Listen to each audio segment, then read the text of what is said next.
Hello, YouTube. Reseller Mom here. Welcome to today's show. Today is a very exciting one because I have Michelle from GS1 here to talk about barcodes and GS1 and everything they have to offer. So before I have her introduce herself, let me just put a couple of links in the chat for you guys. First up, you can find them over at gs1us.org, which most of us are kind of familiar with GS1 and whatnot. You can find them over on Facebook, and I will plug that as well. And at the end of this, I will go back and edit the description. So if you're watching the replay, all of this will be down in the description box later. They are on YouTube, have some great videos there describing kind of all sorts of great questions and answers for anything dealing with GS1 barcodes. They are also on LinkedIn. They're everywhere, guys. So you should be able to find them somewhere here.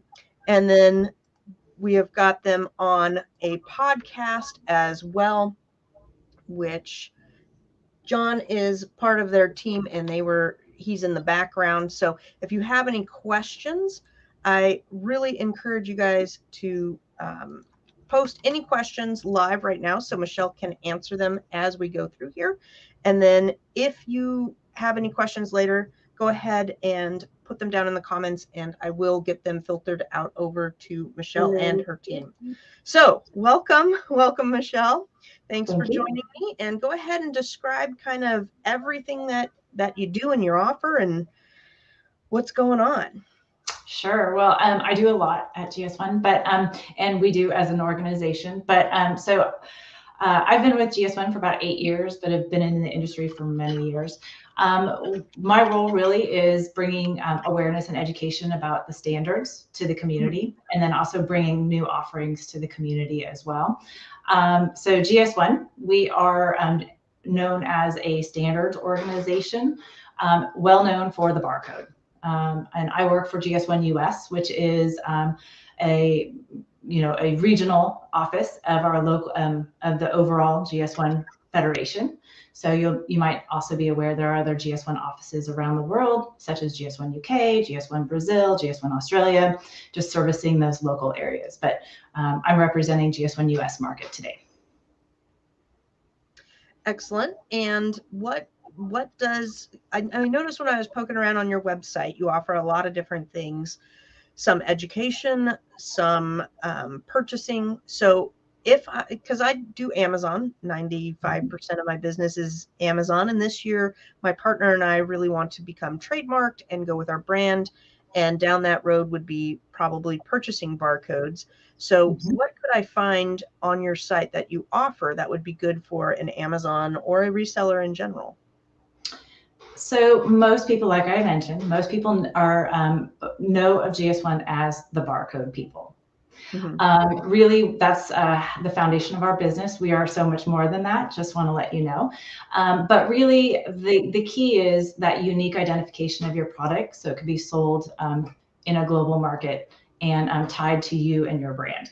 So that is done through what we call the G10, which is the Global Trade Item Number. And that is really the little number that you see under the barcode on your product. So the barcode that goes beep at the cash register, yes, exactly. That linear barcode is embedded with that G10. And so that G10 is tied to your company.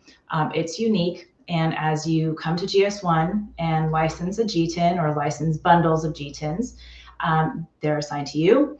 And then when anybody wants to come and verify it, say like an Amazon platform or another retail trading partner, they could access our GS1 database and go, okay, that G10 belongs to Reseller Mom.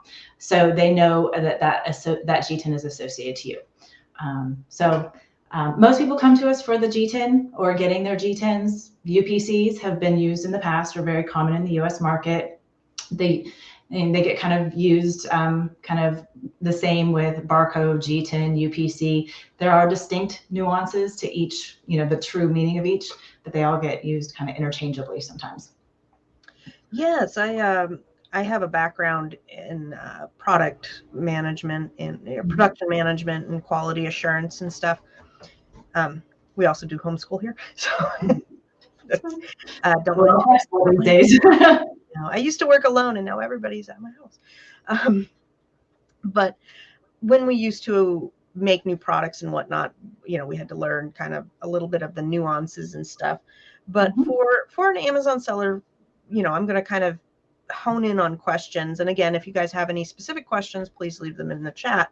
For myself, I'm just going to kind of ask some random questions here, like how much does it cost to buy a barcode, and what do I have to register to buy said barcode? Sure.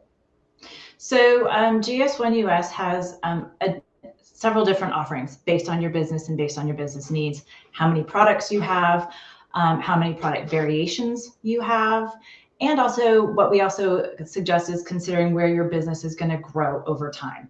So on our site that you had pointed out, there is a barcode estimator. That's usually very helpful for you if you're trying to figure out how many you want to license. So we offer, like I said, any range that is, suited to your business needs. We start at a single G10 because we do know, and we just launched this offering actually late last year, is we do know that there are a lot of sellers on Amazon. They're just getting started. They want to get their foot wet in selling, and they don't want to, get a large capacity when they're still just trying to figure out, can they be successful? So you could come to us, get a single G10. That is $30. There are no renewal fees for those. And you do need 2 pieces of information though when you license that single G10. You need a brand name and a product description. So what is your brand name that you're associating to your product, and that brand name on the product, and then a basic product description. And we have a little help bubble on our site that tells you like what are some of the key elements that makes a good product description. So that's the basic one. There are other offerings if you do, like I said, have more than one product. We have like a 10 capacity, 100, 1,000, 10,000, and 100,000. So depending on how many you have, how many products you have, and product variations, we try to have an offering for each one, each capacity that you need. Nice. That is good. So do you mind if we poke around on your website for a second here? That's great. So we've got her website here, and I believe you were talking about right here where it says get a barcode. Is that where you would find the estimator? Exactly. So in the get a barcode right there, that the graphics that you see, that barcode estimator, it launches that into it, and it makes it so if you do have a product, so a lot of people think, oh, I need one G10 because I'm selling a backpack. That backpack you may sell in 3 colors, and you may have 2 sizes. So you have to consider, it might, you think you just need one because you have one product. You really have to think about your product variations, because that unique G10 that you assign to it will help you with inventory management. It will help you identify how many you have of just that unique item. So our recommendation is definitely consider all the variations, and that will help you determine how many G10s you really need to license. Yep. No, you are very much correct. Oh, we've got some. And then our pricing is right there. It's standard pricing. We don't vary from this.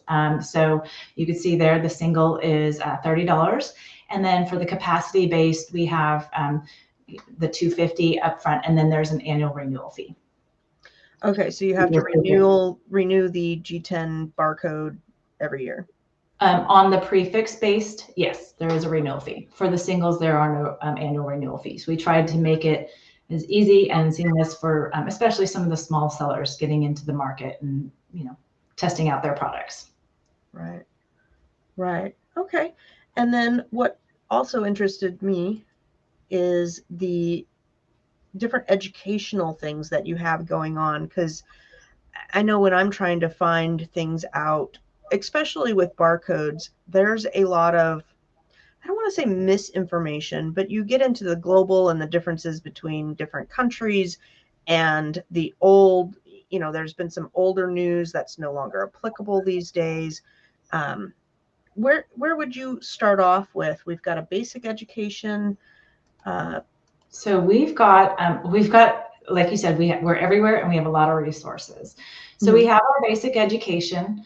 As a GS1 member, when you come to license your G10 with us, you can register, and actually anybody could come and you could register in our learning management system.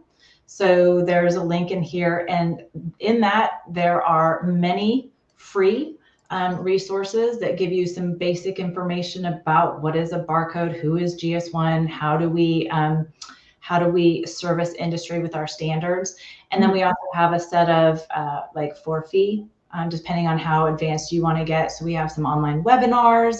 We have in-person, well, no longer in person, they're now virtual, but training classrooms, like 1 day, 2 day standards professionals. So there's, a variety of education offering there. But also I would highlight our YouTube channel.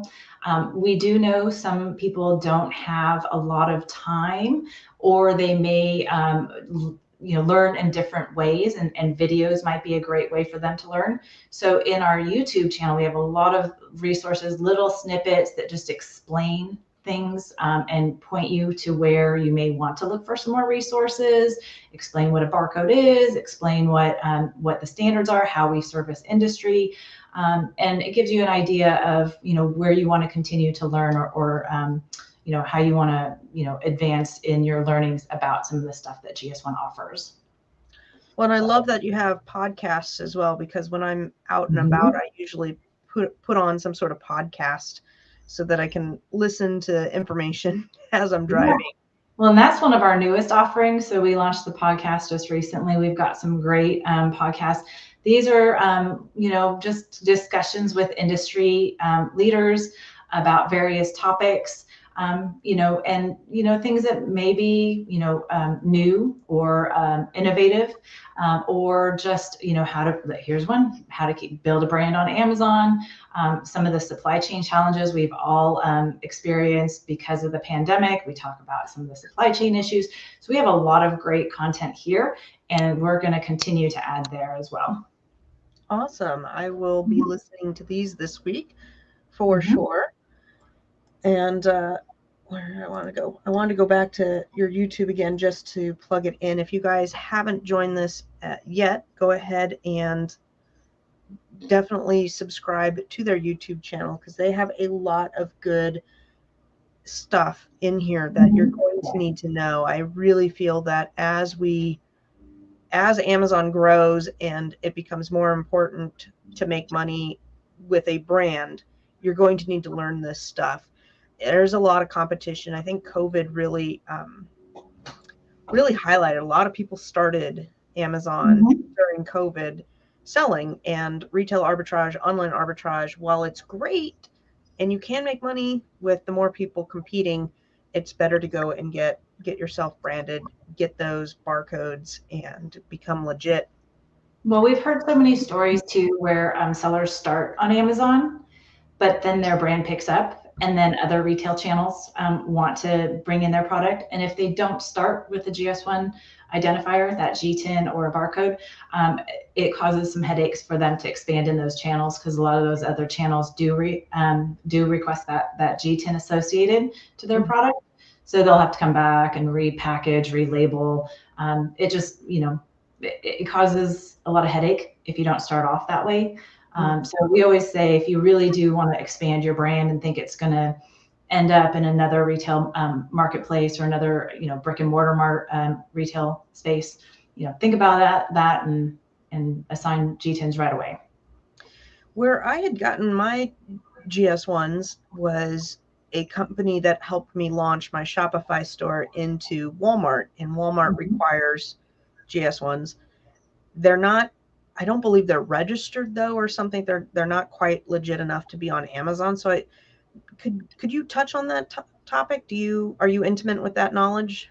So there's a couple. I don't know exactly your scenario, but we do know that GS1 US and all the other GS1 member organizations, we are truly the only authorized issuers of G10s. So if you've received your G10 from a non-GS1 member organization, I would be a little weary. We don't have relationships with others that they can sell the G10. So there might be non-authentic GS1 barcodes being sold in the market that some find end up going and getting their barcodes from those sellers. And they do run into issues because we do house that database of all of the GS1 issued G10s and how they're associated to the companies that license them. And that database is actually used for verification by some of the major retailers and marketplaces in the US and across the globe, just to ensure that those products are authentic and belong to the brand that they say they are.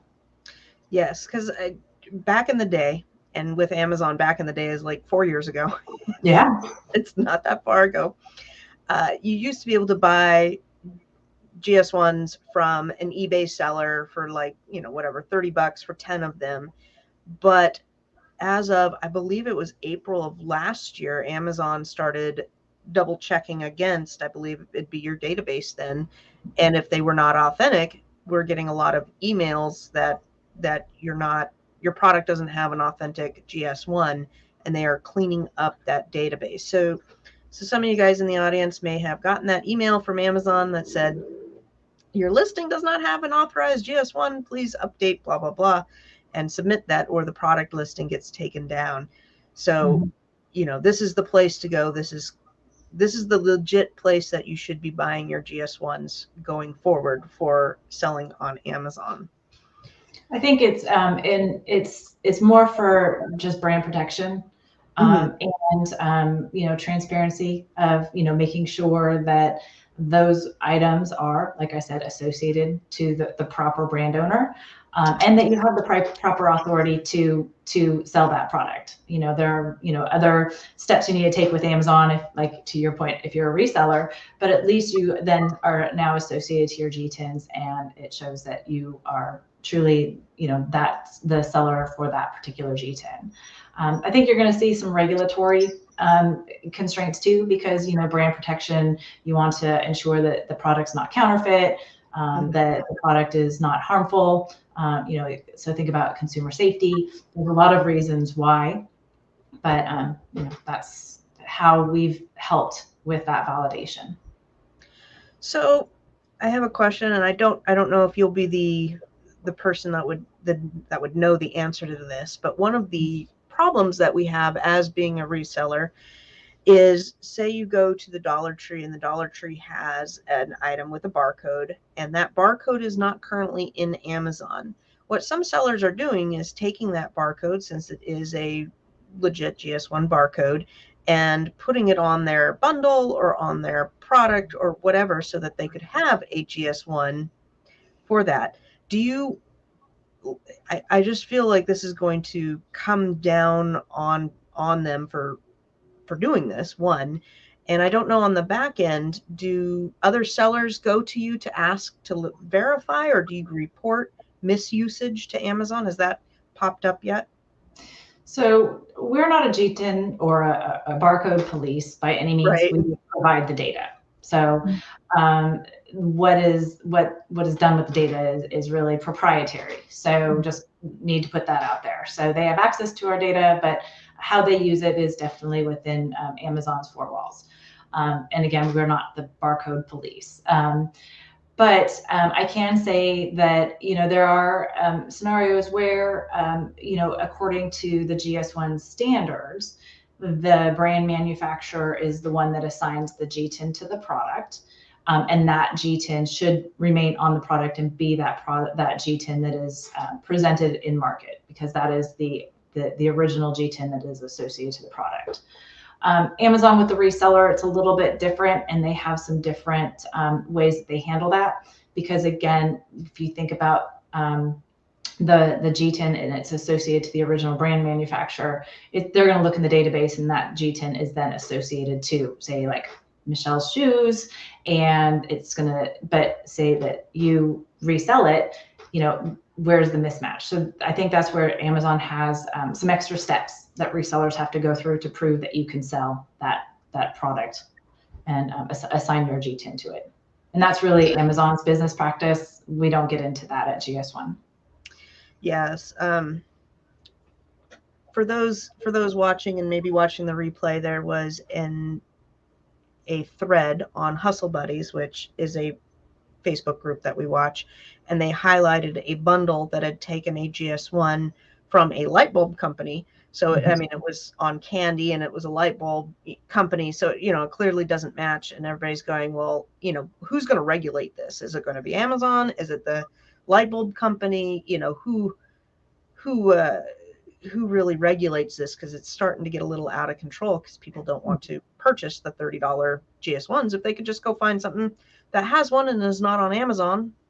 And, you know, that company, that Well, I light bulb think there's company. a lot of education too. So some sellers don't even know, like, oh, that this barcode, like you said, you pull up a product. Can't tell you how many bottles of water have been, that barcode on a bottle of water that you all see has been reused on marketplaces because that's, oh, I need a barcode. Oh, here's one. I'll just use this one. They don't realize that that is uniquely identified. So that's part of some of the other reasons why some of these G10 validations are underway, is to kind of, you know, weed out some of those, you know, and it could have been just innocent that, you know, somebody didn't understand the usage of barcodes and how they are assigned. So it's, we see all different, you know, there are bad actors, but there's just truly, you know, education and awareness that we need to provide to the community about the uniqueness of G10s and how they're associated to products and brands. No, I 100% agree. Education is good, because once you learn the system and you know what is good or bad, or, you know, you learn about it, and then you learn how to use it to make your stuff and make money yourself. Well, excellent. Do you have anything else on the website or whatnot that you'd like me to highlight? I think, you know, like I said, the education and awareness, or the education tools that we have a wide variety. We have the YouTube videos. Those are probably the two popular ones, especially as you're just starting your journey to get familiar with GS1 standards, how GS1 US helps support the market, and all of the GS1 US, you know, educational offerings. We do a lot of, you know, webinars just to help get sellers started. So, and a lot of resources out here. So it can be daunting because we do have a lot of information, but, you know, our support team is here also to help provide links and access to what information is really needed. Excellent. And you have advisory services? Yeah, advisory services, that's where we come in and help companies get started if they need to. It's usually under a contract. So okay. And you can look up GS1s. Is that what this page is about? So where you can do the validations in the tool or the database that is used for that validation, if you go under tools, and I could talk about Data Hub too, tools, and then there is the GPIR database. Yeah, this is kind of the web-facing database. That's where some of these major marketplaces and retailers can go in and do a validation on the G10 and see that it's associated to the company. So that's kind of the background. The Data Hub tool is actually a very useful tool too. You were on that site. If you come to GS1 US and license a G10 or a prefix to create that bundle of G10s, you will automatically be given a license to our Data Hub company and product tool.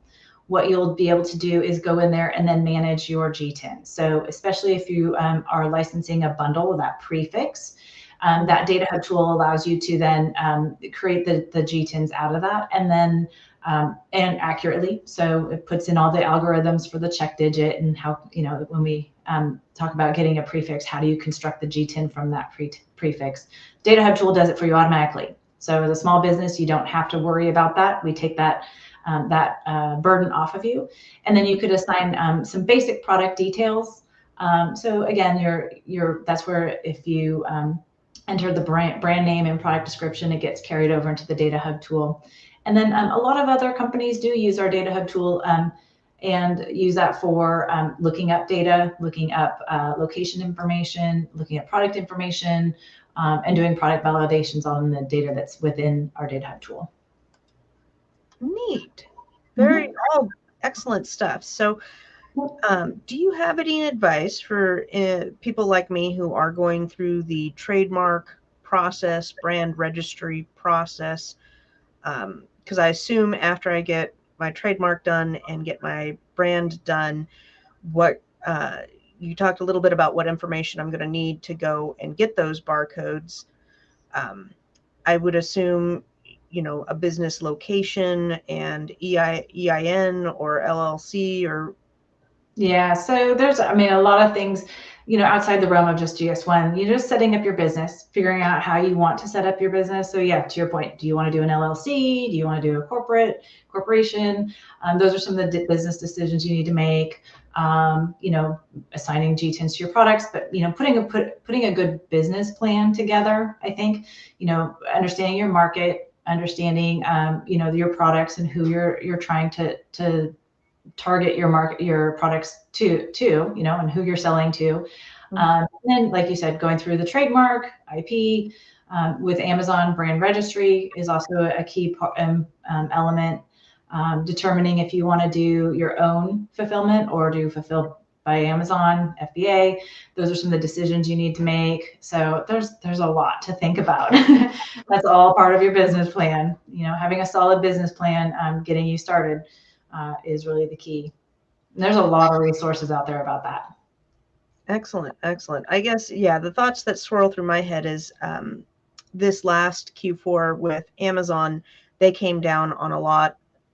Well, let me back up a little bit. It used to be just fine to use like your home address and whatnot on your Amazon account. And then they started publishing your address on your seller account. Well, if that's your home address, that might be not. You don't want that. You don't want that. So a lot of us, myself included, got a PO box, and now that I'm getting ready to move into a warehouse, trying to line up to make sure everything matches the way I want it to match. Yeah. So I'm thinking just keeping that PO box, because if somebody looked me up on the GS1, I would want it to be that PO box, I think. Yeah. Again, to your point, making sure, and especially as Amazon, double checks everything and make sure everything's matched. If anything's off, it can, cause speed bumps in the process. So yeah, making sure that everything matches, making sure that your address, you're absolutely right. So all things to consider. Yeah. I have a spreadsheet somewhere of how my business is, because I have a couple DBAs and you want to have a couple different things going on, but it has to connect. Again, it's off. I know some days some people may think it's gosh, this is really a headache. But think about it. They're really trying to protect you as the seller, to make sure that you are really the seller, and having all that information matched, then you really are saying, yes, I am the real seller, instead of somebody trying to come in and act like you and like maybe have that information or have that mismatched information. So just remember, all those hoops are really to protect you as a seller. I get that on the surface. However, let me tell you, the hackers and bad people are 10 times more smart, because they just sit here and learn this stuff. My mom's account got hacked this fall, and they used her old address. They're looking up where people used to live and using that address to make accounts for, I believe it's for offshore sellers that are just, doing drop ship type of things, or not very legit business over here. So it's the same with the GS1s. I see fraudulent GS1s all the time being misused, and it's really tough, because I try to do things legit. But yeah. We have a question from Eric. Eric, hi, how are you? I always love seeing you in the chat here.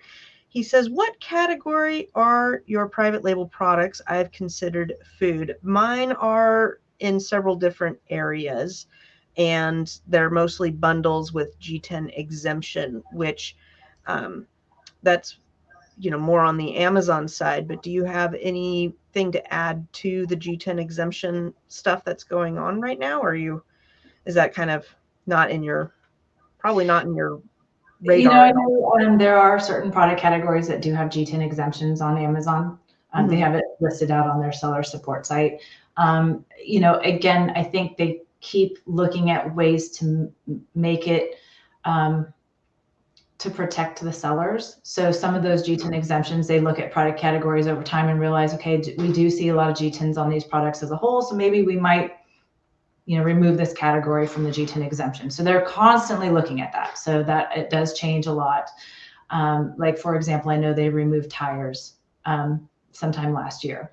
Yeah. Like car tires? Car tires, yeah. So okay, I don't sell those, but I know, but so they're constantly looking at that and evaluating, okay, do we need to ask for G10s on these product categories or not? So those change over time. And that's, again, Amazon makes those decisions based on, you know, their own business needs. Yes. And for those that are kind of going, what the heck are we talking about? On Amazon, I use this a lot in my just show and tell here.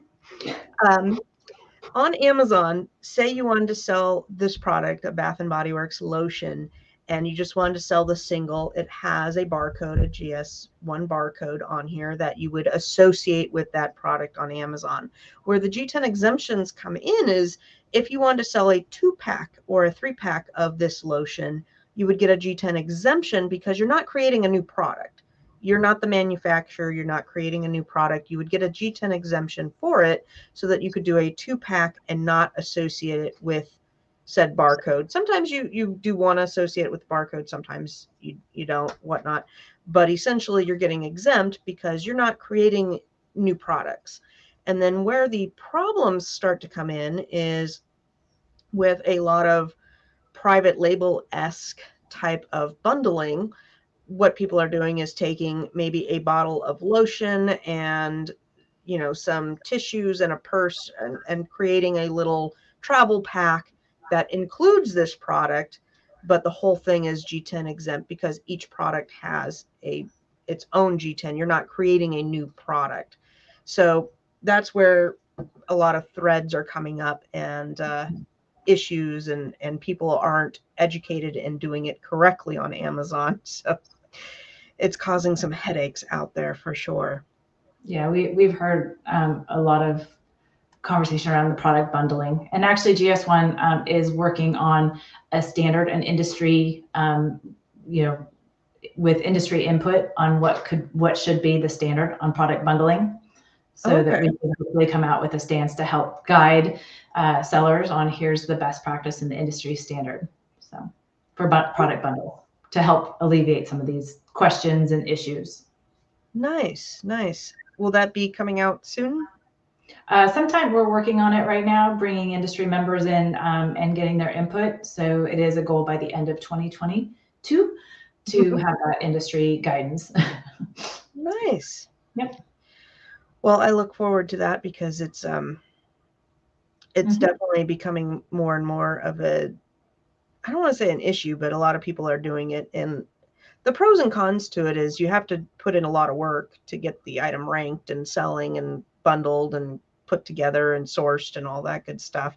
So I don't really see it too much as a problem as other people are seeing it kind of as a problem, because if it's a crummy put together, it's just not going to sell. So, and I'm sure Amazon. There's a lot of other things to consider too, because you can't put two competing products together. There could be a Coke and a Pepsi product together. Whew, they're not good.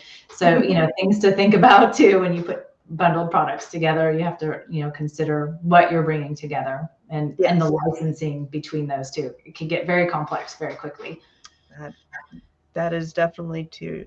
And I know Amazon's kind of going, you know, they don't have any skin in the game. You know, it's not like they're out any money for people making these bundles. So they're not going to police it very well because it only makes their platform better. You know, if the stuff doesn't sell, they're not out anything. They get their storage fees. So they don't have any motivation to clean that up or regulate it or do really anything, in my opinion. So when they don't have any monetary losses for it, they tend to not really do much regulating with it.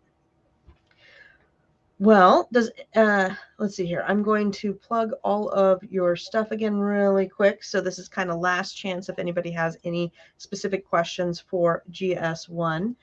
And I will pop all of your links down in the chat again as well. So you can find Michelle and her team, and they've got quite a few workers. We have John in the background, and they have lots of other speakers and whatnot. So you can find them over here at the GS1US.org. And then they also are on Facebook. Grab that one again. We've got them over on YouTube. So I would suggest if you want to do anything with Amazon or Walmart, you start learning about this pronto. Walmart has been coming down really hard on sellers with the GS1 issues and drop shipping, etc. this last fall. So it is a topic that's really hot right now. And you need to, even if you're not, trademarking and whatnot, you still need to learn about this so that you can understand what everybody's talking about and make sure that you're not misusing or doing things incorrectly. And then sometimes on our LinkedIn, we'll share stories, like even small business success stories. So those are always good to look out for, so you could understand what other companies are going through and how they've learned the process. So you'll see that on our LinkedIn and Twitter accounts, Facebook as well. So. Oh yeah. Yeah, I have a friend who is wanting to go into private label. And so I'm like, you need to listen to this because this is going to be right up your alley. The big things right now is kind of GS1s and supply chain issues. That's kind of the two big things, sourcing and whatnot. Actually getting your product through the ports and then making sure it's all legal. Because the last thing you want to do is buy thousands of dollars worth of merchandise and then get it hung up with not having a correct GS1 or trademark or an IP claim of any sorts. Yeah. All right. Well, thank you very much for coming on today. It was a blast having you. Of course. Glad to be here. Glad to help answer questions. And I will. Other resources, we have plenty to share. Yes, and if I have any questions that pop up down below, again, if you're watching on the replay and you have any questions, I will filter them out to Michelle. But I do suggest just going kind of straight to the website and asking directly there, because that's probably where you're going to wind up anyways. First step is just, that's where you get your G10s, get your product identified. First step in your journey. Yep. All right. Well, thank you very much. You don't have to log off, but I am going to end the broadcast. Everybody take care and have an amazing day. Thank you, Eric.